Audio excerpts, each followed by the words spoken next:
নৱম শ্ৰেণীৰ ছাত্ৰ ছাত্ৰীসকল, মই আশা কৰিছোঁ তোমালোকে আটাইয়ে ভালে আছা। আমি এতিয়া ক'ভিডৰ কাৰণে শ্ৰেণীকোঠাত পাঠদান কৰিব পৰা নাই, সেয়েহে মই অনলাইন যোগে তোমালোকক পাঠদান কৰিব ওলাইছোঁ। আজি মই তোমালোকক আমাৰ কবিতা মানৱ বন্দনা চন্দ্ৰকুমাৰ আগৰৱালাদেৱে লিখা মানৱ বন্দনা কবিতাটো মই বুজাবলৈ ওলাইছোঁ। তোমালোকে যাতে সকলোৱে মনোযোগ দি শুনা। মই ষ্টাৰ্ট কৰিছোঁ। আহিছে মানুহ, গৈছে মানুহ, মানুহ ময়াপী জীৱ। আহিছে মানুহ, গৈছে মানুহ, মানুহ আহি আছে পৃথিৱীলৈ আৰু পৃথিৱীৰ পৰা গৈ আছে। ইয়াৰ দ্বাৰা বুজাইছে যে মানুহ জন্ম হয়, মানুহ মৃত্যু হয়। আহে মানুহ, জন্ম লয়, গৈ যায় মানুহ, মৃত্যুবৰণ কৰি গুচি যায়। মানুহ ময়াপী জীৱ। ময়াপীৰ অৰ্থ হ'ল মায়া মোহ থকা। কিন্তু কিয় মায়াপী জীৱ বুলি কৈছে মানুহক? মানুহ যেতিয়া পৃথিৱীলৈ আহে তেতিয়াহ'লে ওপৰৰ কথাবিলাক ক'ৰ পৰা আহিছোঁ, কেনেকৈ সেইবিলাক কথা পাহৰি পৃথিৱীৰ মায়া মোহত মানুহ আবদ্ধ হৈ পৰে। পৃথিৱীখনৰ ৰং ৰহস্য, ৰং বিৰঙৰ বস্তু বাহিনী দেখি সকলোৱে ভুল যায়। ইয়াতে আমি ক'ৰ পৰা আহিছোঁ, কেনেকৈ আকৌ যাব লাগিব, সেইবোৰ কথা পাহৰি আমি মায়া মোহত আবদ্ধ হৈ পৰোঁ। মানুহ সুতৰ অন্ত নাইকিয়া, বুলিলে মৰত কিয়? মানুহ সুতৰ অন্ত নাইকিয়া। পানী যেনেকৈ সোঁত বলে বৈ থাকে, কোনো অন্ত নাথাকে, ঠিক সেইদৰে মানুহৰো জন্মৰ আৰু মৃত্যুৰ সোঁতৰ অন্ত নপৰে কেতিয়াও। মানুহ সদায় জন্মিবই।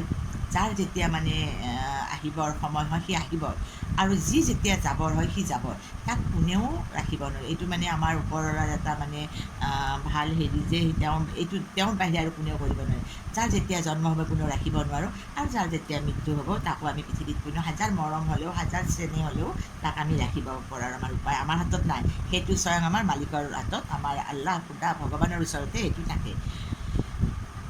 মানৱী জনম দিয়া উটুৱাই, মানৱী কৰম ফুটে।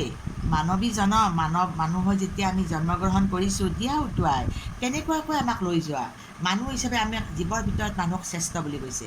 বাকীবিলাকৰ আমাৰ জ্ঞান বুদ্ধি নাই, তেওঁলোকে ভাল বেয়া উচ্চ নীচ এইবিলাক চিন্তা কৰিবৰ শক্তি নাই, কিন্তু আমাৰ মানুহৰ আছে। সেইকাৰণে যিহেতুকে আমি ভাগ্যৱান বুলি ক'ব লাগিব, আমি মানুহ হৈ জন্মগ্ৰহণ কৰিছোঁ, আৰু এইভাৱে আমাক সদায় লৈ যোৱা, মৃত্যু পৰ্যন্ত যাতে আমাক তেনেকুৱাকৈ লৈ যোৱা। মানৱী কৰম ফুটে, আৰু মানুহক কিছুমান আমাৰ কৰণীয় কাম আছে, আৰু যিবোৰ কাম আছে আমি কৰ্মৰ যোগেদিহে আমি ধৰ্ম কৰিব পাৰিম, কৰ্মৰ যোগেদিহে আমি জীয়াই থাকিব পাৰিম, কৰ্মৰ যোগেদিহে আমি সকলো কাম সমাধা কৰি আকৌ আমি অন্ত হৈ ইয়াৰ পৰা যাব পাৰিম। সেইকাৰণে কিছুমান আমাৰ সীমিত কাম আছে, সেইবিলাক ষ্টেপ বাই ষ্টেপ আমি কৰি যাবৰ কাৰণে আমি চেষ্টা কৰিব লাগিব।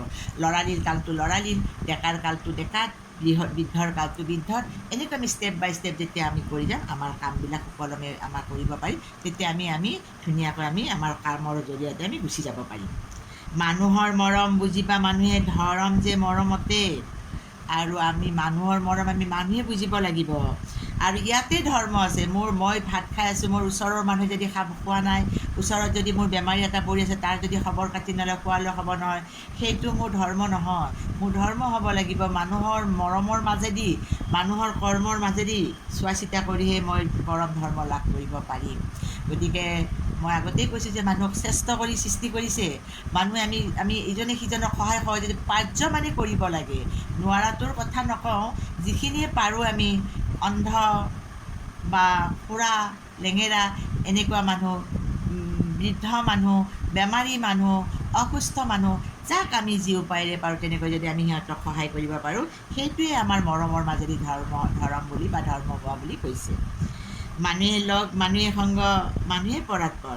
আমাৰ লগ এতিয়া পৃথিৱীত অহাৰ পিছত আমাৰ লগ মানুহে, সংগও মানুহ, আৰু মানুহতকৈ শ্ৰেষ্ঠ জীৱ নাই।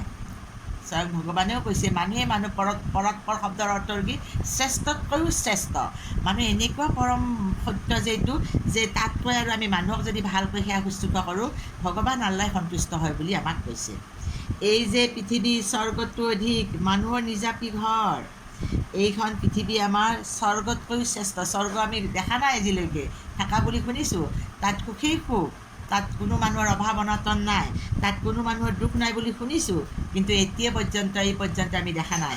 কিন্তু বাস্তৱ সত্য যে পৃথিৱীত যিটো সুখ পাইছোঁ সেইটো আমি দেখাও পাইছোঁ, আমি সুখো কৰিছোঁ, আৰু দুখটোও ভোগ কৰিছোঁ, সুখটোও ভোগ কৰিছোঁ। গতিকে এইটো আমাৰ বাস্তৱ সত্য। পৃথিৱীত যিকেইদিন আমি থাকোঁ, যিখিনি আমাৰ আয়ুস আছে, সেইকেইদিন যেন আমি ইয়াত স্বৰ্গতকৈ অধিক সুখ পাব পাৰোঁ।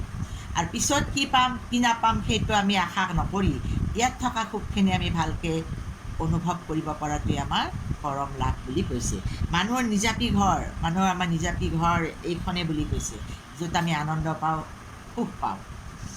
মানুহে দেৱ, মানুহে সেৱ, মানুহ বিনে নাই কেৱ, মানুহে দেৱতা। আৰু মানুহে আমি সেৱা কৰিব লাগিব দেৱতা হৈ। মানুহ বিনে নাই কেৱ, মানুহৰ বাহিৰে আমাৰ দ্বিতীয় কোনো নাই ইয়াত। এই পৃথিৱীত আমাৰ মানুহে আছোঁ, মানুহে দেৱতা, মানুহে সেৱ। ইয়াত বাহিৰে আমাৰ আৰু দ্বিতীয় আমাৰ কোনো নাই। কৰা কৰা পূজা পাদ্যৰ ঘৰলৈ, জয় জয় মানৱ দেৱ। এতিয়া তোমালোকে সকলোখিনি বাদ দি যি পূজা অৰ্চনা কৰা পাদ্যৰ ঘৰলৈ, বেলেগক কৰিব নালাগে, মানুহেকে কৰে। মানৱ সেৱাই শ্ৰেষ্ঠ সেৱা বুলি কৈছে। গতিকে মানৱ চেষ্টাই যদি আমি মানুহক সেৱা কৰিব পাৰোঁ, তেতিয়া আমাৰ ঈশ্বৰ আল্লাহ ভগৱান সকলোৱে আমাক ভাল পাব। গতিকে প্ৰথম কথা হ'ল আমি মানুহক ভাল পাব লাগিব, মানুহক সেৱা কৰিব লাগিব, মানুহক চোৱা চিতা কৰিব লাগিব, পাৰ্য মানে। গতিকে যিমানখিনি পাৰোঁ তেতিয়াহ'লে আমি স্বৰ্গৰ সুখ আমি পৃথিৱীতে পাম বুলি কৈছে। গতিকে জয় জয় মানৱ, তেতিয়া মানুহৰে আমাৰ জয় হ'ব। যি হিচাপে আমাক শ্ৰেষ্ঠ বুলি জন্ম দিছে আমাক সেইটো আমাৰ সফল হ'ব।